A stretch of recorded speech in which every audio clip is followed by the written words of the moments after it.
धरणे बाबति तव्हांखे आगाह कंदा हलूं त ठेकेदार में JUI तरफ़ां बदमनी ख़िलाफ़ एहतिजाजी रैली कढी धरणो हंयो वियो आहे। JUI अॻुवाणनि एहतिजाजी रैली कढी मुख्य चौक ते धरणो हणी नारेबाज़ी कई। अॻुवाणनि चयो त सखर में क़त्ल, अगवा ऐं फ़ौजियूं वारदातूं ॾींहों ॾींहुं वधी रहियूं आहिनि। हुननि चयो त पुलिस सखर ज़िले में बदमनी ते ज़ाब्तो आणण में नाकाम थी वई आहे। अॻुवाणनि मुतालबो कयो त बदमनी ते ज़ाब्तो आणे निंगरी पिरिया कुमारी खे बाज़ियाब कराए वञे। अव्हांखे आगाह करे रहिया आहियूं अहम ख़बर जे हवाले सां त ठिकराठे में JUI तरफ़ां बदमनी ख़िलाफ़ एहतिजाजी रैली कढी धरणो हंयो वियो आहे। JUI अॻुवाणनि एहतिजाजी रैली कढी मुख्य चौक ते धरणो हणी नारेबाज़ी कई। अॻुवाणनि जो चवणु आहे त सखर में क़त्ल, अगवा ऐं फ़ौजियूं वारदातूं ॾींहों ॾींहुं वधी रहियूं आहिनि। हुननि चयो त पुलिस सखर ज़िले में बदमनी ते ज़ाब्तो आणण में नाकाम थी वई आहे। अॻुवाणनि मुतालबो कयो त बदमनी ते ज़ाब्तो आणे निंगरी पिरिया कुमारी खे बाज़ियाब कराए वञे।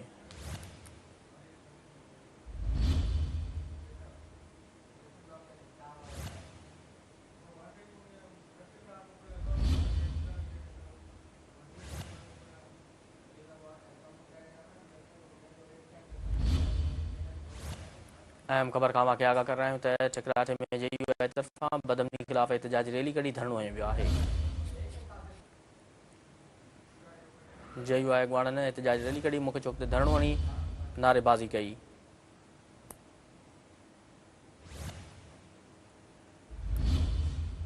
अॻुवाणनि चयो त सखर में क़त्ल,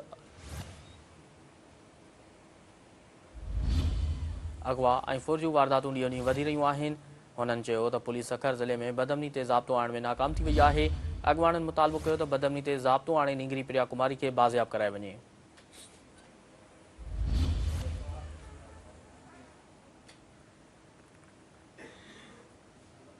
ठिकराठे में JUI तरफ़ां बदमनी ख़िलाफ़ एहतिजाजी रैली कढी धरणो हंयो वियो आहे। JUI जे अॻुवाणनि एहतिजाजी रैली कढी मुख्य चौक ते धरणो हणी नारेबाज़ी कई। तफ़सील मालूम कंदासीं। टेलीफोन ते मौजूदु आहे ठिकराठी खां सन टीवी रिपोर्टर मजीद महर। जी मजीद, एहतिजाजी रैली जे हवाले सां आगाह कजो।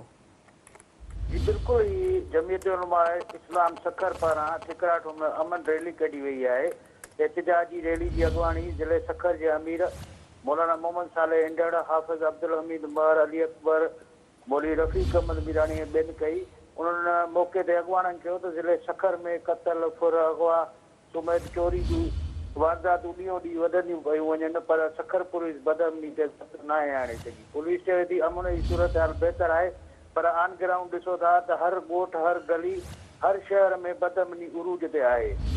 उन इलाइक़े समेत ठिकराठो, सुल्तानपुर, मुबारकपुर तोड़े नंढनि वॾनि शहरनि में बि को बि माण्हू पंहिंजे घरनि में महफ़ूज़ न आहे ऐं को शाम जे पहर में को ॿाहिरि निकिरी सघे थो। ऐं केतिरा ई साल गुज़री विया आहिनि, संग्रार मां अगवा थियल प्रिया कुमारी खे बि हिन वक़्तु ताईं सखर पुलिस आज़ादु न आहे कराए सघी। हुननि चयो आहे त जमीयत उलमा इस्लाम जो ॿियो को बि मक़सदु न आहे, कंहिं बि सूरत में सखर ज़िले अंदरि क़त्लबंदी बर्दाश्त न कई वेंदी।